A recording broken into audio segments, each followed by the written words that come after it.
So, Marty Tomszak, thanks very much for joining us on Hermitix podcast. Thank you so much for having me. We're going to be discussing the work of Dorothy Day, who most people will know probably from her book The Long Loneliness, which was her autobiography.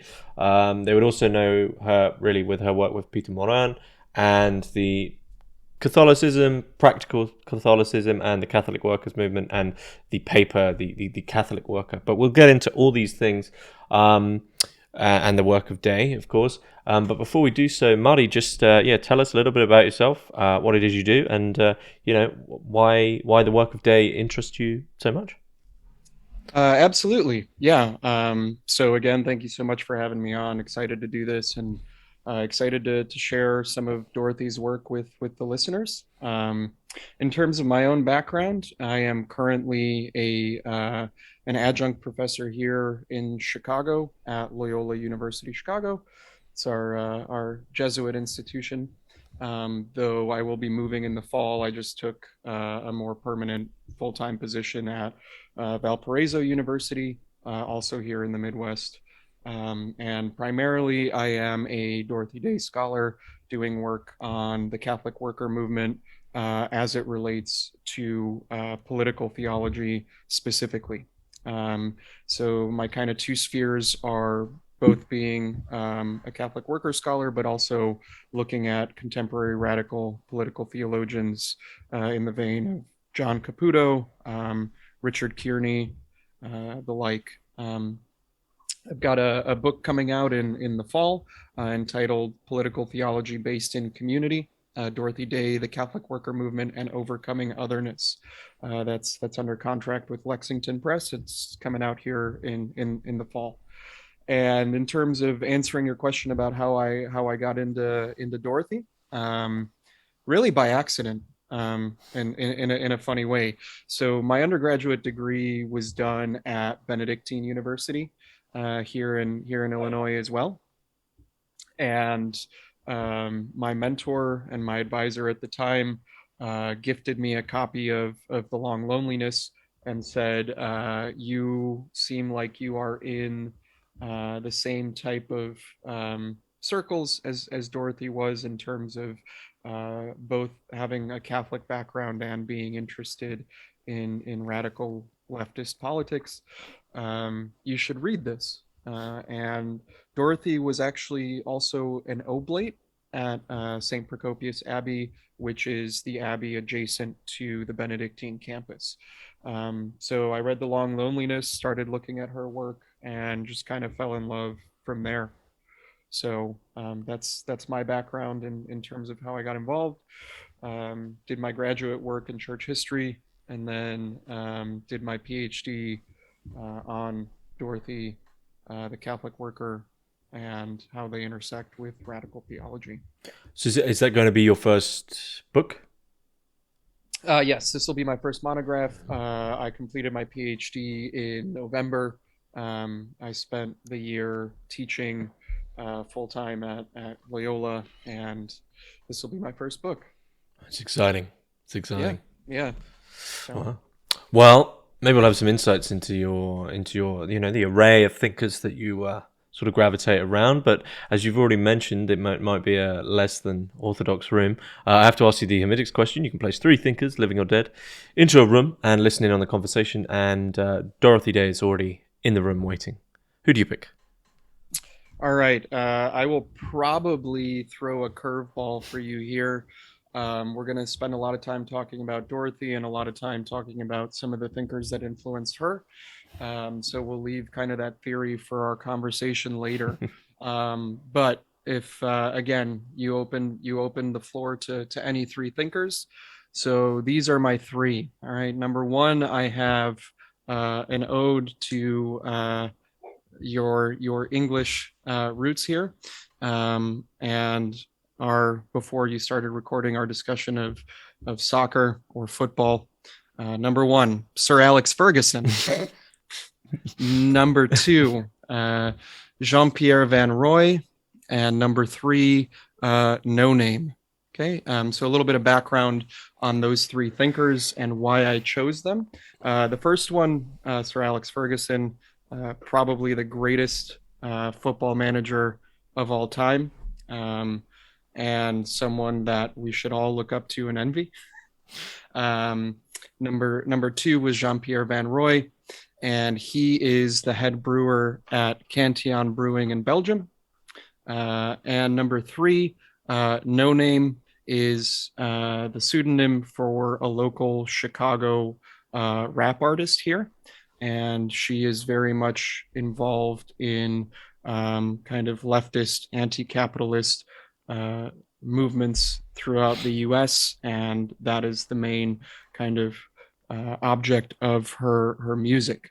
The reason I picked these three is because they are at the top of their respective fields, and they are at the top of fields that I am engaged with.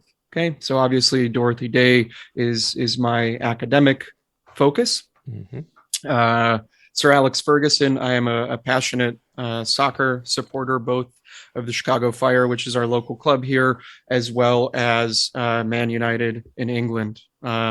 So I have a background in terms of my family is originally from Poland. We have Polish diaspora members all over the world, as I'm sure you're more than aware of, living in England.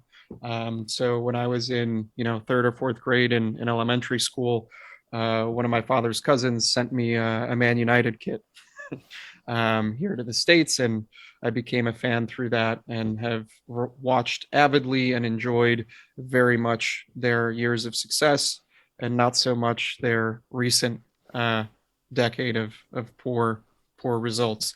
But Sir Alex Ferguson was a huge part of my adolescence, and just really great soccer mind. Knew what it took to win and was the best at what he did. Similarly, Jean-Pierre Van Roy, Cantillon Brewing in Belgium, the epitome of what it means to be both ingrained in the traditional Belgian brewing process, as well as being innovative. And then No Name has a very special place for me. She is active in many of the same types of causes that I hold near and dear here in Chicago. In addition to my research on Dorothy Day, the kind of political theology aspect that I focus on is doing research on anti-state rhetoric here in Chicago, specifically focusing on doing research on police misconduct on the part of CPD. So that's kind of my adjacent political involvement in terms of academia. Wow. I mean, that is one of the most unique rooms that's ever been on the show. So I thank you for taking that question sort of always where I wanted to go, which was wherever you wanted to go. But equally, I think in a strange way, it's quite a Catholic room, right? They focus on leisure, booze, Dorothy Day with the prayer aspect, and then social justice. I think it's quite a balanced and oddly enough, I mean, usually people put thinkers in and there's a philosophical thread that connects them. But do you think there actually might be a single thread there that somehow connects all four of those, and there might be something they'd all go, oh, we have this in common.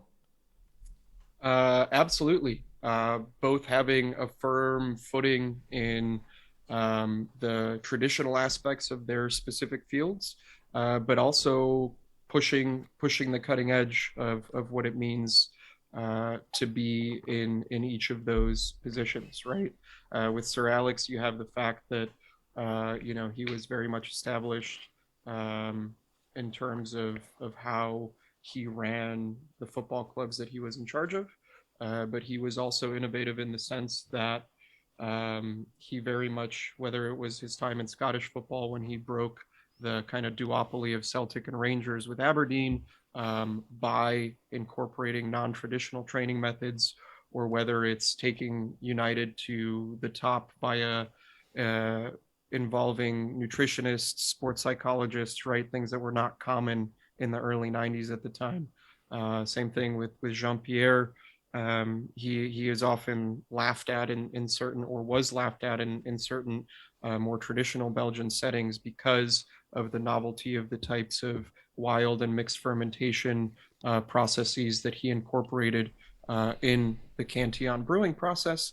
And similarly with No Name, right? And this notion that she is going to kind of um, set aside preconceived notions of how you break into the music scene, how you work with, or rather in her situation, don't work with major labels, and kind of undertake this DIY mentality and actually reject the capitalist norms that run the industry she's a part of. So in that sense, there was a common thread, and it was intentional on my part to include all three of those that are tangentially connected in that way. I mean, it's quite a beautiful room. Yeah. Okay. I mean, I don't know where to go with the room because it's so peculiar. I mean, maybe I don't imagine these ideas will come back in. I mean, I didn't know all that much about Alex Ferguson, but now I can sort of see what you mean about him being in that sort of unique position of pushing things forward. So it's almost a group of people who are taking the given aspects of the thing that they're very interested in and heightening it to a new level, but at the same time risking, that thing sort of breaking, I guess, in a way. Yeah, absolutely, absolutely. And again, the inclusion of the three of them was meant to reflect that aspect, but they're also, they were selected because of their particular relationship to my own life. Again, I explained the Alex Ferguson connection there. I also on the weekends and during the summers here in Chicago, I manage a local brewery tap room. So hence the inclusion of beer. And No Name is obviously the connection to those social causes that I find important here in our Chicago context. Okay. Okay. Well, I imagine then these things will come back in, and Yeah. we'll see where they lead. But let's open the floor with Dorothy Day. I guess just a big opening question: who is she? Where can we historically situate her? And also, often I'm dealing with philosophers on here, but I don't want to say where can we philosophically situate her. Really, I guess we're talking about where can we socio-politically situate her. Okay. Yeah. This is probably the most difficult place to start. You just outside of the icebreaker with the original question. Now jumping into the subject matter. This is this is the most loaded one. So to kind of sum up and encapsulate a person isn't really an easy task. So I'd perhaps maybe begin ontologically here and explain what I think epitomizes Dorothy Day, and that is most basically an ethos of living for the other or serving the other. Um, so essentially, I would encapsulate the mantra of her life as, if I can quote, I know you're more philosophically oriented typically. I'll quote Jacques Maritain, who was a French personalist and a great influence on both Peter Morin and Dorothy Day. And there was this personalist motto coming out of the French school of the early 20s, and the quote is, "The thou which implies the we is prior to the I," right? Again, the thou which implies the we is prior to the I. And that is this notion of serving the other first and foremost encapsulates what it means to be human, right? That without community, that without service to one another, there is no existence. Mm-hmm. Okay, and in that sense, that is where I would situate Dorothy in terms of her philosophy or even the beginning of her spirituality. Um, so I'll start there, but on a more basic or everyday level, Dorothy Day was the founder of the Catholic Worker, and we can historically situate her as operating in the early and mid 20th century. So Dorothy was born in 1987 in New York, though she grew up mostly in San Francisco and Chicago. Her father was actually a sports writer and went out west seeking a job in San Francisco. Unfortunately, the great earthquake of San Francisco that destroyed the city in 1907 forced her family to move. They moved to Chicago, and she spent all of her early years here, including going off to college at the University of Illinois. She returned to New York after doing her university. She did leave 2 years early. She never finished, never graduated. Um, but went back to New York and spent the vast majority of her life in New York City.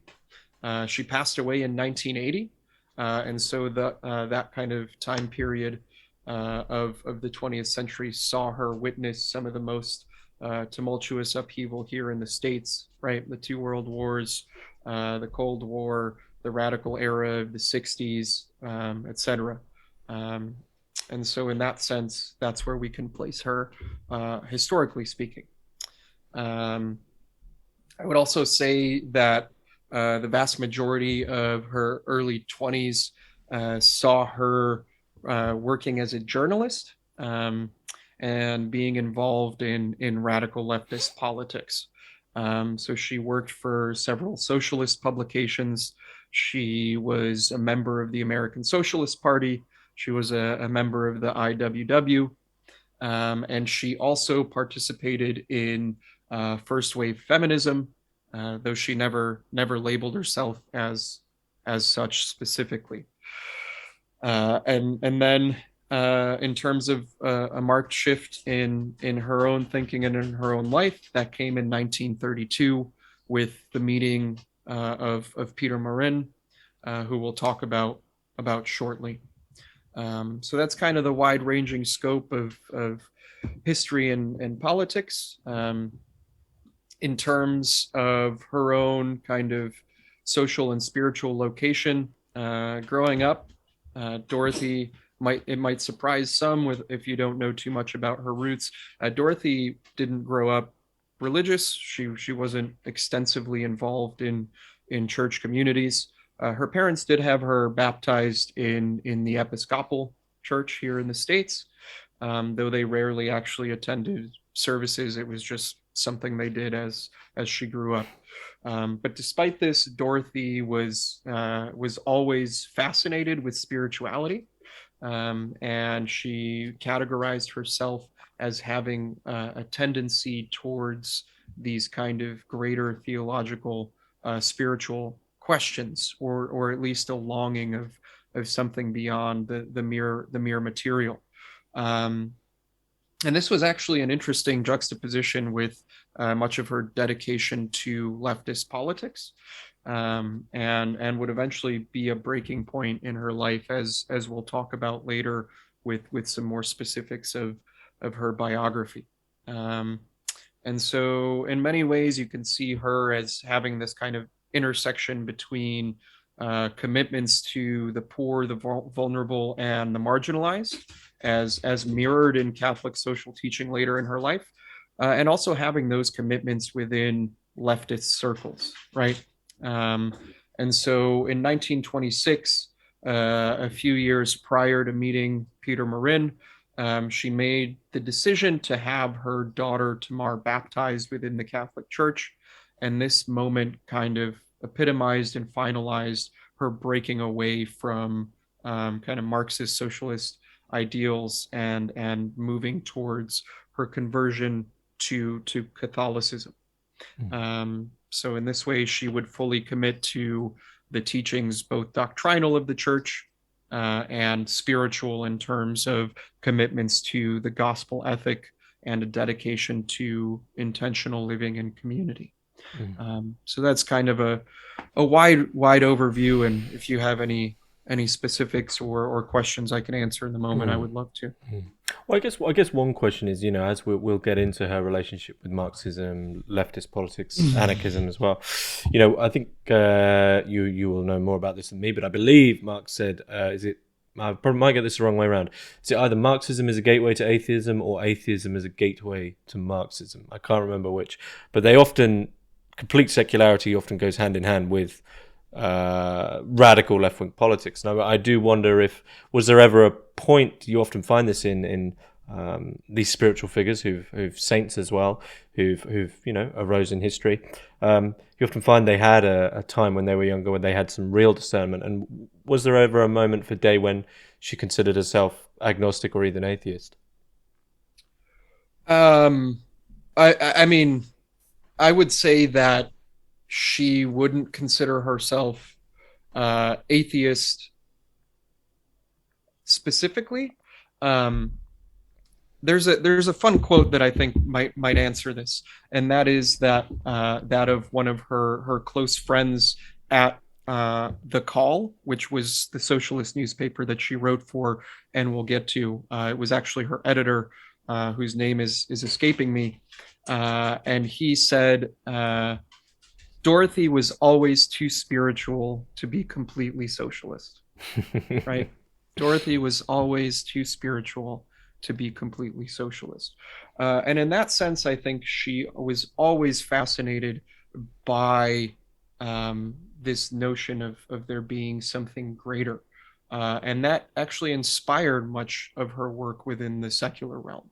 And even when she converted to Catholicism, and we can talk about this kind of butting of heads later when we discuss the Catholic worker specifically, she was never a fan of the Catholic hierarchy specifically. And they often didn't get along to the point where the cardinal in New York actually at one point asked her to drop the word Catholic from the Catholic worker newspaper. Right. And so she was very much a Catholic in the sense of focusing on social teaching and the gospel ethic as what it means to have a Catholic identity. Um, she participated in Mass daily after her conversion, and had a very high Christology in terms of how she understood her relationship with Jesus of Nazareth. However, she also spoke about the bishops in terms of at one point in her editorial column in the Catholic Worker. This was during the 60s, during some particularly tumultuous times. She even spoke of the bishops as being useless, right? And that she never put any faith in them. So in that sense, she's very unique in how she navigates both leftist politics and traditional Catholic dogmatism.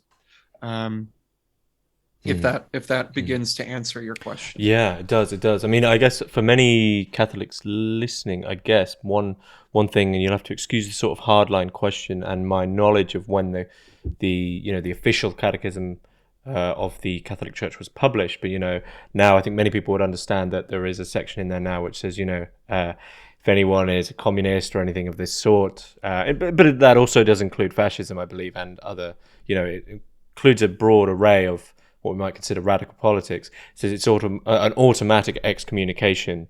So I'm going to assume that this wouldn't have been as much of a clear-cut thing in Day's day. I mean, it was. There are instances where, of course, with the rise of leftist politics in certain segments of, let's say, Spain, right, during the 20s and 30s, where you have the kind of reappropriation of Catholic property by Spanish leftists. This was very much the pinnacle of what it looked like to have those communist ideals. And so in that sense, you can understand the Catholic Church's weariness. But also built into Catholic social teaching is the acceptance of personal conscience and the ability to have your own firm commitments. And so I would make the argument that Catholic social teaching at its core condemns outright Marxist communism as it does fascism. But it also condemns free market capitalism. Catholic social teaching and the encyclicals speak very very kind of reticently about the natural trajectory and natural outcomes of capitalism in similar ways that they do to communist rhetoric, and for very similar reasons. And that is that both of those systems reject the centrality of the human person and human communities in favor for discussions of obviously very different discussions of markets and economics and the relationship between capital and labor in ways that Catholic social teaching sees as ignoring human dignity and the centrality of persons. And so in that sense, Dorothy, during her conversion to Catholicism, brought a lot of her socialist ethic. And again, we would have to delineate the differences between types of communism and whether you know, Marxism has a hold on socialist ideals on a whole, which it doesn't. Right. Okay, you have to excuse my ignorance with the So terms. there's a lot going on there. And again, this is why I find Dorothy to be unique, and the way in which she navigates these intricacies to be something that is worth visiting. Okay, perhaps. So what I'm really seeing, I guess, when I read The Long Loneliness and did the other research, what I'm seeing, I think, with Day, and correct me if you disagree with me, is, you know, in the and it really an idea that comes from the Christian tradition, which is that you can't have the truth without the good. You can't have the good without the truth. They have to come together. And so, in a certain sense, you know, Day notices it, Day understands, and in you know, in the process of her conversion, she sees, you know, the one true Holy Catholic Church. She understands that as the truth. But equally, on the other hand, she's come from a place which is almost, you could say, maybe the good without the truth, or if you just want to put it in very loose terms. And so there's almost this battle of, as you said, she says the bishops are useless, but then on the other hand, the truth isn't in this other thing. So you immediately have this battle of, we need to somehow combine these two without destroying the structures which allow both to actually be what they are. And that really seems to be the battle throughout her life. Do you think she? I mean, one, I guess if you agree with me, but do you think she ever came to a point where she felt it was fully reconciled? Do you think she found that in the Catholic worker? Absolutely, and I wholeheartedly agree with your observation there. And uh, it was a struggle for her in her time in radical leftist circles, that she never felt fulfilled in terms of that spiritual longing. And this discussion of the long loneliness that we'll get into stems from some of the shortcomings of or what she saw as shortcomings of those leftist radical communities that she was a part of. On the other hand, she also struggled with dogmatism in the church, and the church's inability to live out what it proclaimed as true. And in that sense, you can take a look at her understanding of, for example, Eucharistic practice, right? And there is this famous, you know, example of at one of the daily masses in the Catholic worker home, a coffee cup being utilized to perform the Holy Sacrament, and the kind of beauty of the ordinariness of doing something like that. Mm. And so you have this importance of the sacrament, but also the mundaneness of what it points to, and that is table fellowship and the community that comes out of the sacraments, right? So it's very much this push and pull. And whether or not she reconciled those two aspects in the Catholic worker, I would say absolutely. And that was, the Catholic worker movement came out of that reconciliation. It was a commitment to do both wholeheartedly, because she saw the parallels between the gospel ethic and the early church community with those ideals of the radical left. So what did she see that the Catholic Church wasn't doing on a practical level, in relation to the actual scripture, to the actual teachings of Jesus?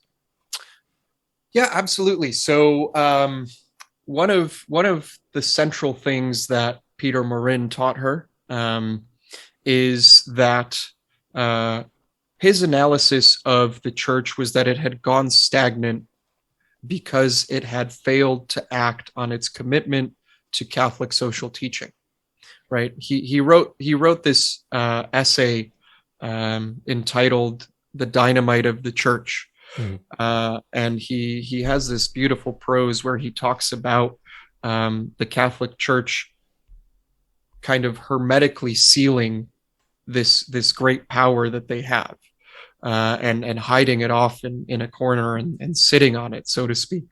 And he sees this dynamite, this dynamic power of the church as its commitment to social teaching and social outreach, and the kind of commitment to voluntary poverty and self-sacrifice that is at the center of what Christ's ministry was about. And yes, the crucifixion and the resurrection are key to soteriology and Catholic thought, but so is the ministry and work that happened leading into that, right? And the notion that the Sermon on the Mount is how we are to live and how we are to gauge our lives is what he and Dorothy held on to, and what they didn't see being done, right? They saw these responsibilities being passed off to the state, which they didn't have a firm belief in because of their leftist, specifically anarchist principles. And again, we'll get there shortly as one of the questions. Or being passed off to the nonprofit world, or being left to leftist circles that were secular, and they saw this as not just a central strength, but a central duty and responsibility of the Catholic Church that was being negated. Mm-hmm.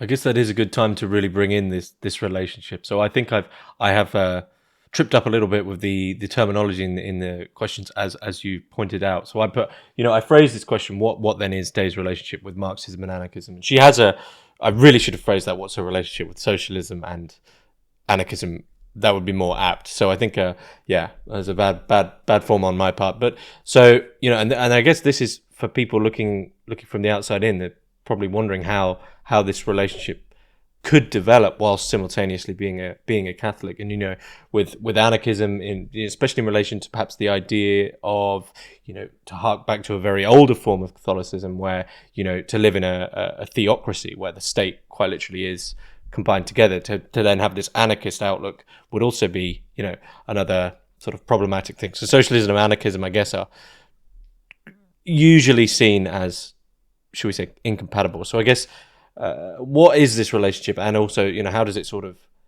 it develop? Absolutely.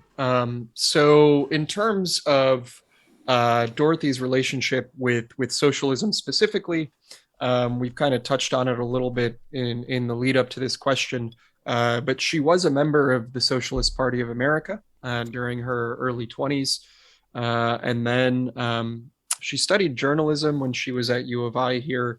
And when she moved back to New York, she took a job working for The Call, which was a socialist newspaper working out of New York.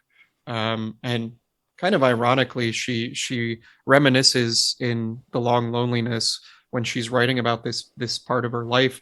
She reminisces that, ironically, taking this job at the socialist newspaper kind of ended her official participation in socialist organizations, simply because of a lack of time, right? She was covering the movement and kind of spreading the ideology rather than participating. She also worked for The Liberator, which was another socialist magazine at the time in New York, and she featured in The Industrial Worker, which was published here in Chicago. So she had a pretty firm ideological commitment to socialism at the time. But she was also very much drawn into anarchist principles. She was an avid reader. So she loved Tolstoy and she loved Kropotkin. This stems from her time at university where she read Russian literature specifically in her journalism major. And she cited specifically in The Long Loneliness that Kropotkin's Fields, Factories, and Workshops, Mutual Aid, and The Conquest of Bread, those works of his, she treated very much as practical handbooks, right? She looked at those as a way of structuring her political and social life. And she also saw this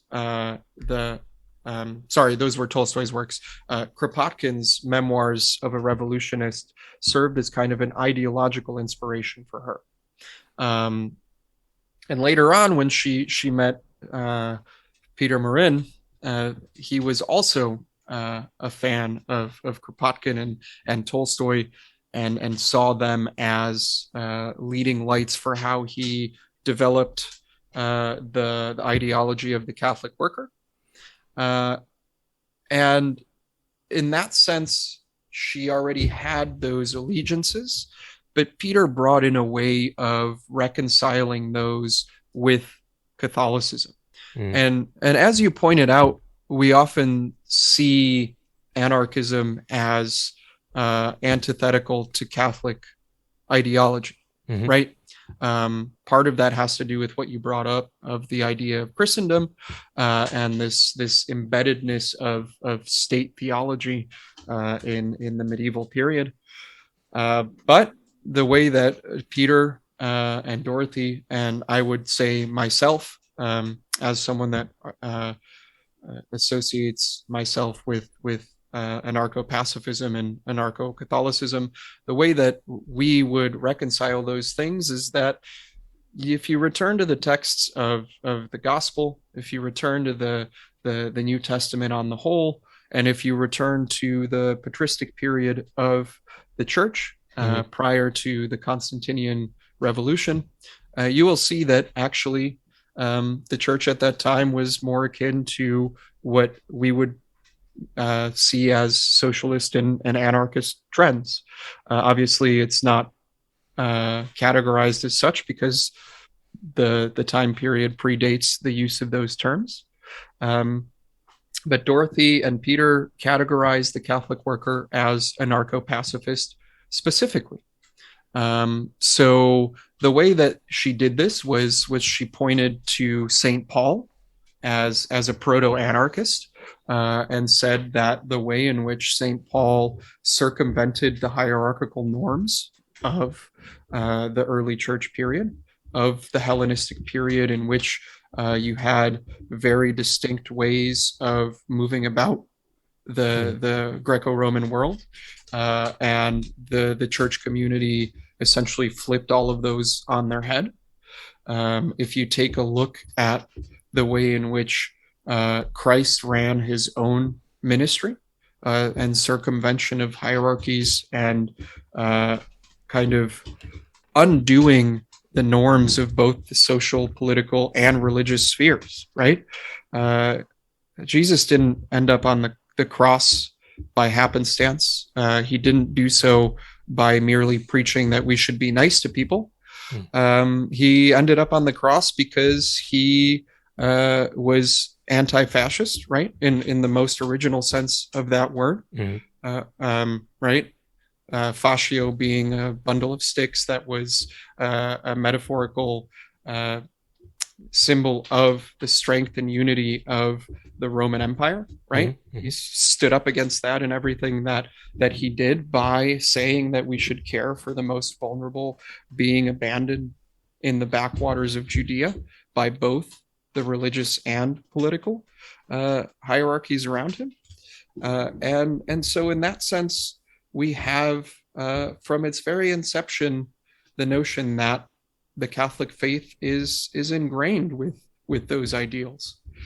So in that sense, I would make the argument that it's actually antithetical for Catholicism not to be associated with anarcho-pacifist values. And so I guess in a way of putting it more simply, we have this strange notion that anarchy and anarchism is a bunch of teenagers with mohawks and dyed hair running around, spray painting walls. And thank you to England and Johnny Rotten and Sid Vicious for that portrayal. But that is not what anarchism is, right?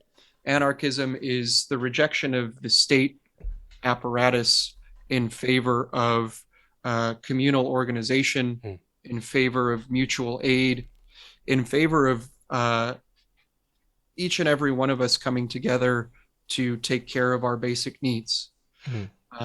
And that is the type of anarchy that Peter Morin and Dorothy Day put at the forefront of the Catholic worker movement. Yeah, I'm thinking here really of another anarcho-Christian, Jacques Ellul, who speaks about the difference really between the lower K kingdom and capitalized K kingdom of God, and that it seems here that this same discussion's really happening of once you're beginning to, should we say, stray or constrain or develop something within the lower K kingdom, you are developing something which is actually anathema to the church, because really your primary focus should always be, whatever you're doing now shouldn't be in relation primarily to the lower K kingdom, but it would be towards what would the higher K kingdom do? What would Jesus do?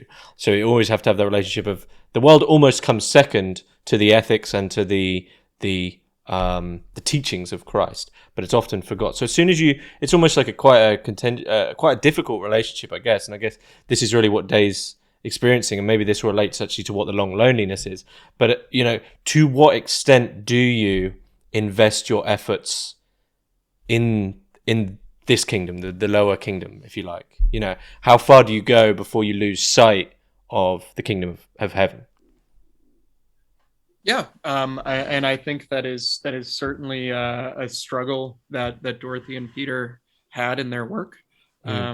Again, a lot of times we speak about Dorothy in the sense that she was only interested in this kind of social ethic, but she was also deeply committed to various dogmatic expressions of the church. She would have a very what we would label as a very high Christology in her understanding of sovereignty as it comes to engage with the person and work of Christ. Again, daily mass, frequent confession, all sorts of those ingrained more traditionalist aspects were part of what she did.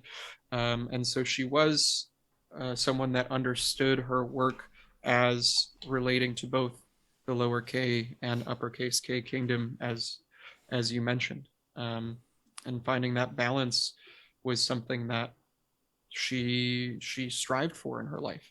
One of the other central kind of influences on the Catholic worker movement via Peter Morin was monasticism and this idea of the holy hours and incorporating intentional structure and intentional hierarchy in that sense. So there's this really interesting balance between having commitment to anarchist principles, but also elsewhere within the movement having a firm commitment to structure and hierarchy in terms of how you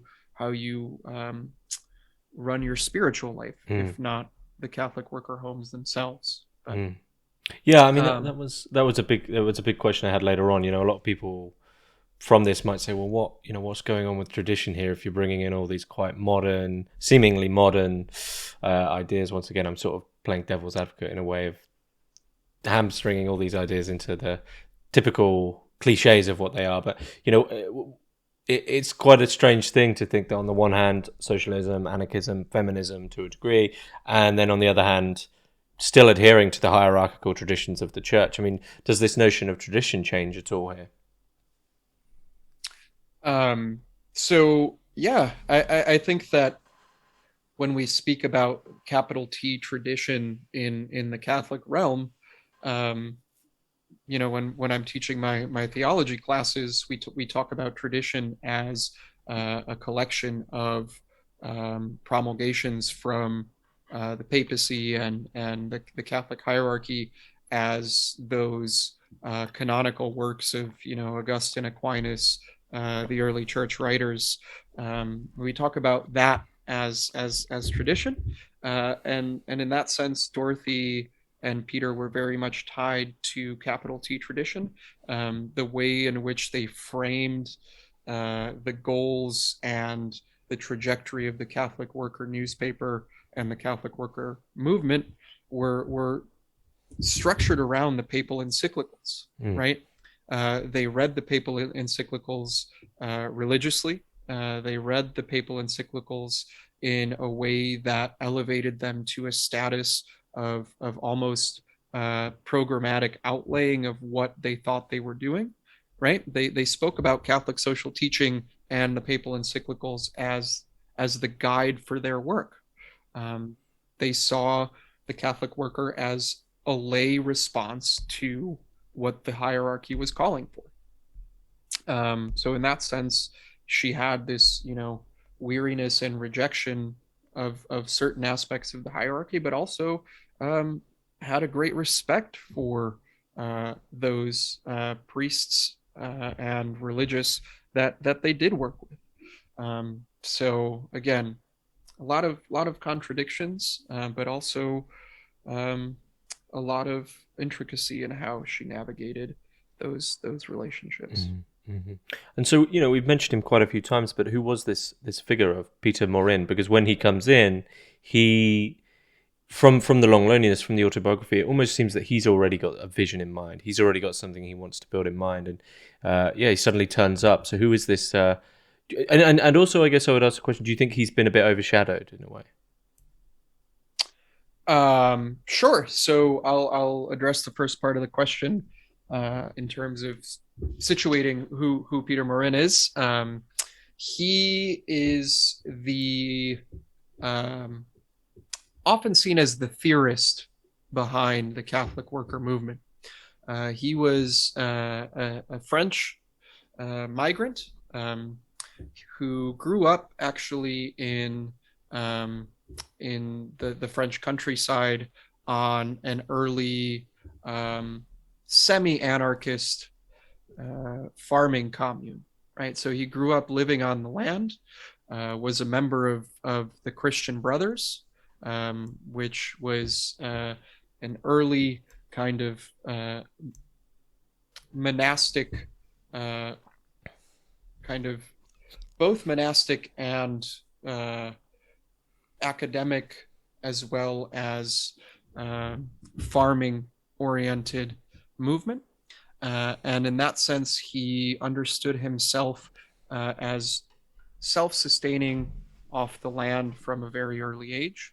Um, and was also part of Le Sillon, another movement in France that engaged in the necessity to kind of bridge the gap between academic work and manual labor. So these were kind of the central foci of how he understood his life.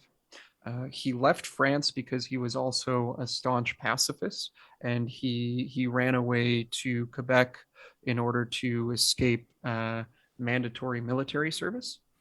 And so he was this blend of Catholic principles as well as these kind of more radical principles in a similar way that Dorothy was.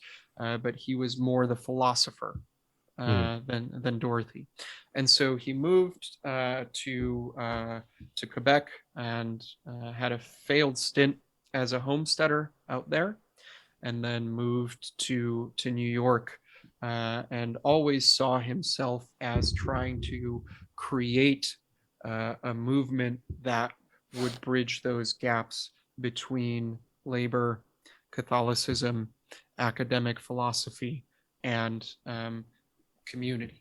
And so when he moved to New York, he was told to look up this woman named Dorothy Day, who had similar interests, but had perhaps more of a practical understanding than Peter did. And when he met Dorothy, he showed up on her doorstep one day in 1932, and their lives were changed forever from that moment. Do you think the idea of him being the sole theorist is true, or do you think that's a bit of a misjudgment? Um, so I think it's a misjudgment in two ways, and I think it takes credit away from Dorothy's own theoretical understanding. Right, she was already ingrained in much of this leftist political rhetoric, and as we laid out, had a devotion to those anarchist authors before meeting him. And she was also in the process of, or even depending on who you ask, fully converted to Catholicism at that point. She had had her daughter Tamar baptized into the Catholic Church before meeting Peter. So to say that he was the only influence on her theoretically is doing a disservice to her own work in terms of theory. And on the flip side of things, I also think that Peter's been given kind of this misnomer of only being on the philosophical side of things. He was very much an activist as well. If not as well organized as Dorothy was, he very much believed in doing the works of mercy as introduced by the gospel narrative. So it's doing a disservice to both of them to not point out that they were ingrained in both theory and praxis. And what I guess it's the big question, because I think one of the appeals for Dorothy Day for a lot of Catholics specifically, I think, is this as she saw it, this we have this duty to do this very practical stuff out in the world, and we're not doing it. We're not really fully abiding by the scripture, by the teachings of Jesus, if we're not in one sense trying to change a lot of the things which are in complete disagreement with the church, as you said, especially specifically capitalism, free market capitalism. But on the other hand, in a personal level, doing practical things. So I guess it's a sort of a very simple question in a way. I mean, what's the importance of practical, work for Day, and in what sense, what did that actually look like? Right. So in terms of the importance of practical work, this is where the monastic influence comes in, right? Peter, in addition to his dabbling in the Christian Brothers, was also someone that took to heart the work of Saint Benedict. Again, I mentioned that Dorothy Day was an oblate at St. Procopius here when she spent her time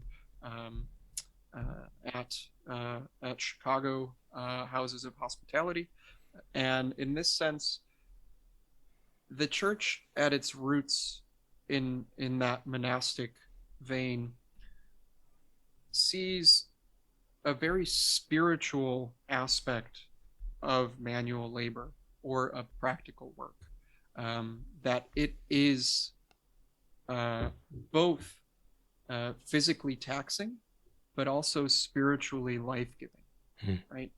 And in that sense, Peter wanted to include distinct aspects of manual labor in the Catholic worker movement, because through labor we elevate human dignity, right? And he saw that happening in those monastic communities that were built around, as the Benedictines would say, ora et labora, right? Both prayer and work hand in hand. Mm-hmm. I mean, that answers the question. But also, I mean, in what sense, when was the Catholic worker, I mean, in the Catholic workers sort of impetus to push perhaps things that the average, quote unquote, the average Catholic, the everyday Catholic could do to begin to sort of enact the ideals that they were putting forward. Yeah, absolutely. So perhaps this is a good way to introduce the Catholic Workers Program more specifically, so that I can kind of answer how they went about trying to push the envelope for everyday Catholics. Mm. Um, so the way that I would break down what the Catholic worker movement was is when I teach my courses on Dorothy, Peter, and the Catholic worker, we go over what I call the five central facets of the Catholic worker movement. The first one is roundtable discussion. Roundtable discussion. So for this, there was an emphasis on the fact that living in community requires uh, self reflection, self assessment, and this idea that we have to be on the same page to understand what our needs in community are, right? So each community is vastly different, whether we're talking about hyper local, whether we're talking about regional, national, etc., however you want to break it down. And so, in that sense, what Peter and Dorothy realized on a general uh, platform is that food insecurity was a massive problem in New York. Uh, Poverty led to food insecurity, led to lack of housing, etc. Right? All of these aspects of uh, being marginalized coming together. So that is what they sought to address. Um, those are roundtable discussions on a macro level. On a more micro level, within these Catholic worker communities, uh, roundtable discussion occurs in the sense that we have to have not daily but weekly meetings to understand what each of these intentional communities needs. The second facet of the Catholic worker movement is the idea of works of mercy. Works of mercy. These are largely seen as spiritual works as well as practical works, right? So the spiritual works are those of prayer, right? Of fasting. Mm. So in that sense, dedication to traditional Catholic dogmatic aspects of work. The more practical are labeled and follow the Sermon on the Mount, right? Feeding the hungry, clothing the sick, providing shelter for those without it, visiting those in prison, etc. Right? So that was part of their program as well, is actually doing those works of mercy literally. Mm-hmm. Okay? The third facet is houses of hospitality. Houses of hospitality were something that Peter and Dorothy saw as occurring in the early church period. In fact, it was mandated by the bishops in various conciliar documents that each parish should have a place of shelter and food distribution and even education for those that did not have access to it. So Peter and Dorothy established houses of hospitality, uh, first with St. Joseph's House, the famous one still up and running in New York to this day on the Bowery. And the idea here is that people would have a place to live in community to address their most basic needs physically as well as spiritually. Mm. The fourth facet was the Catholic Worker newspaper itself, which Dorothy and Peter saw as an outlet for both getting their message out as well as cataloging works of mercy, right? So Dorothy's background in journalism made this a natural kind of a natural outlet for her own expertise. And so it became a way of not just talking about what the Catholic worker was and did, but also becoming a very real way of accentuating the kind of Catholic social teaching at the heart of what they were doing. So, for example, they had various columns talking about what was going on in terms of Catholic social teaching, the encyclicals coming out, um, the conciliar documents coming out, as well as time in those columns for prayer, for intercessory prayer, um, for things like doing obituaries for housing insecure persons that would otherwise not have that space, right? So this was an outlet for information and elevating human dignity. Mhm.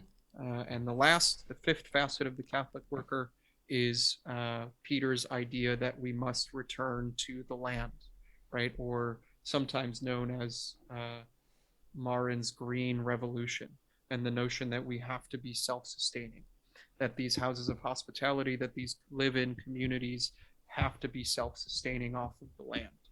Um, Dorothy was not always on the same page on this facet, right? She grew up in cities her whole life, and this was a facet that has not seen as much success as the other facets. And although Catholic worker homes still around today do, to various extents, participate in self sustainability, it has not been realized to the extent that Peter wanted.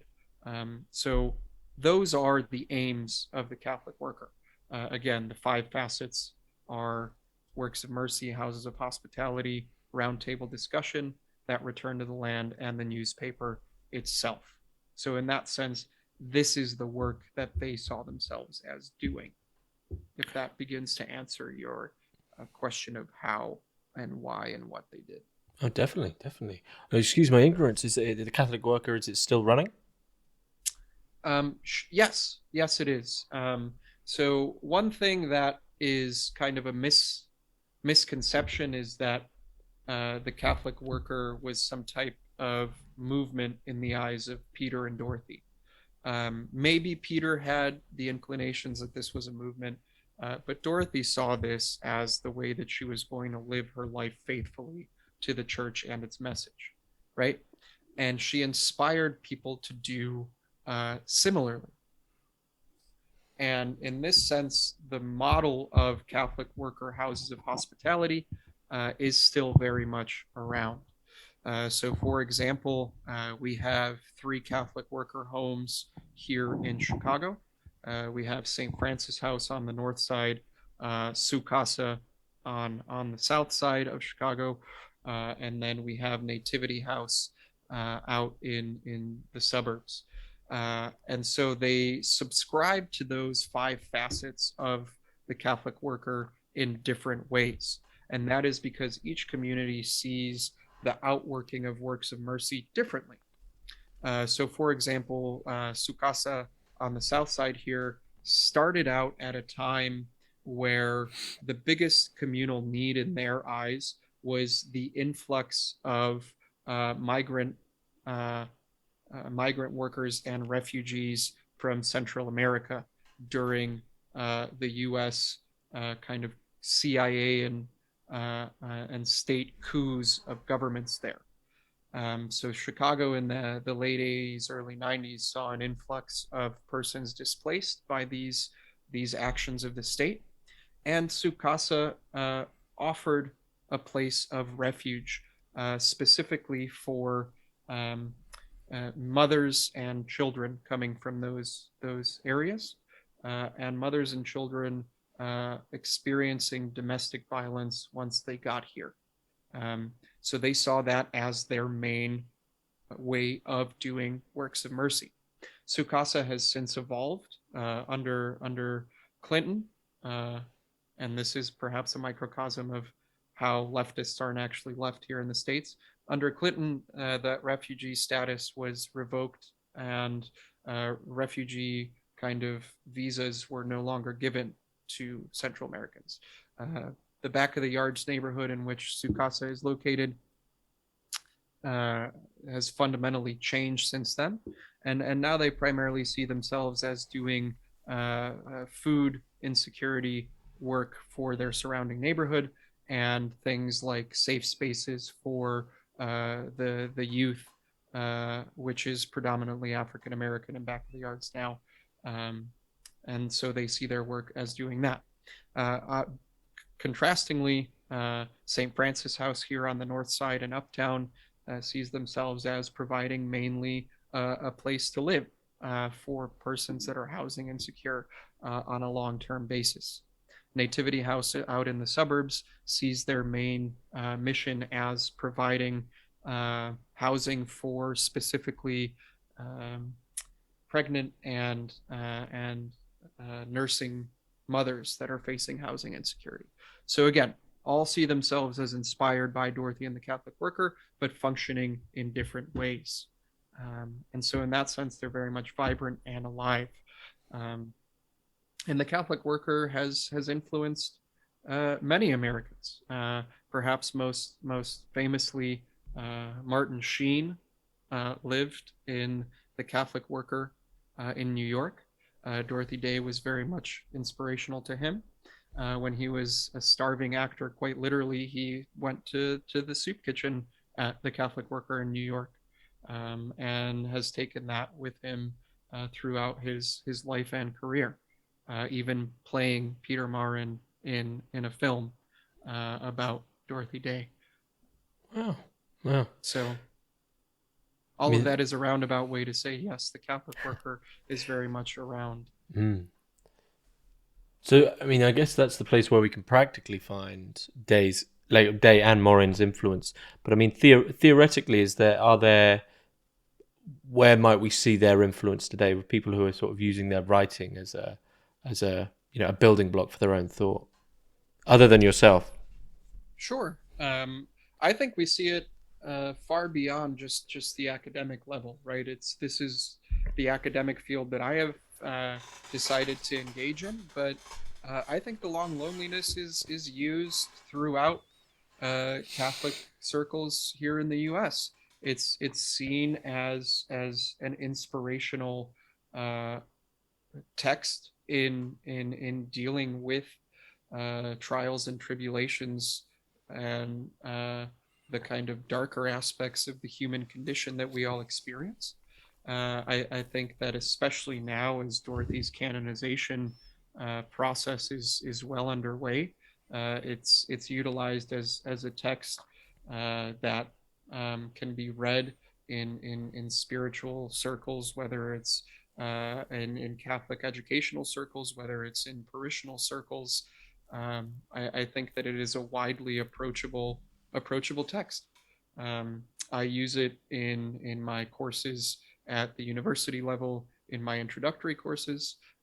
Same thing with Peter Morin's easy essays. I definitely highlight those in class. And we see it on a popular level as well. When Pope Francis visited the US and spoke in front of Congress here a few years ago, he elevated Dorothy as the pinnacle of what it means to be an American striving for social justice.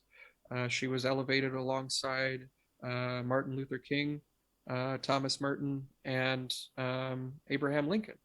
Wow. So in that sense, she was brought to the fore of the public eye quite literally. Wow. Wow. I was unaware that she's being canonized. That's good to hear. She's in the process, and in that sense, I think we're going to see a really interesting process working itself out, um, because we are going to have someone perhaps canonized that's one specifically asked not to be, right? There's this famous statement from Dorothy where she says, "Do not call me a saint," right? Mm. So something to wrestle with there.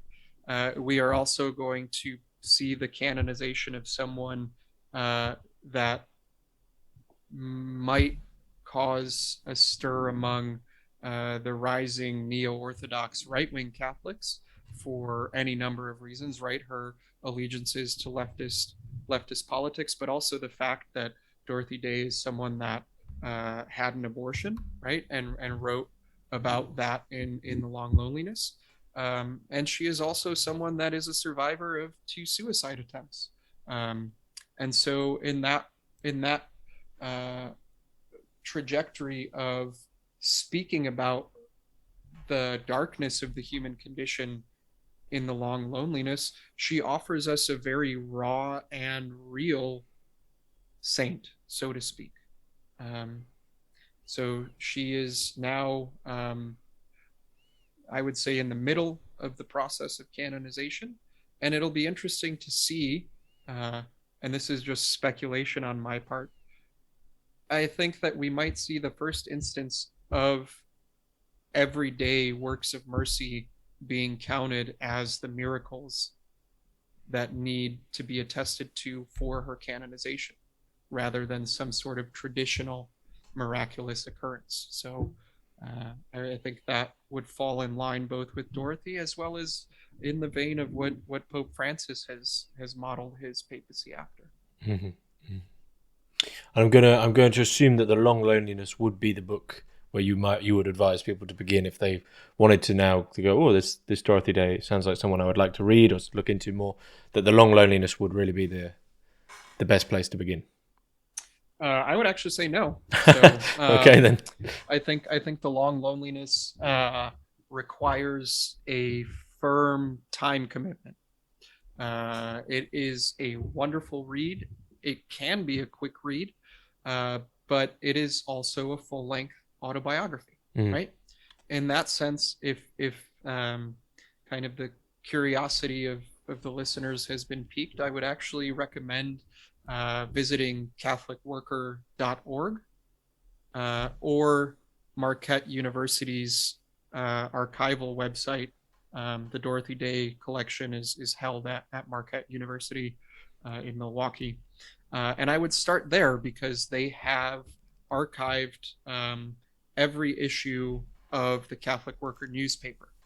So you get an insight into Dorothy's work and theory, praxis, etc., in a much more approachable way, right? You can read a few issues of the newspaper and say, oh, I see what she's getting at and how she thinks and works and functions in a much more approachable way than committing to reading the autobiography.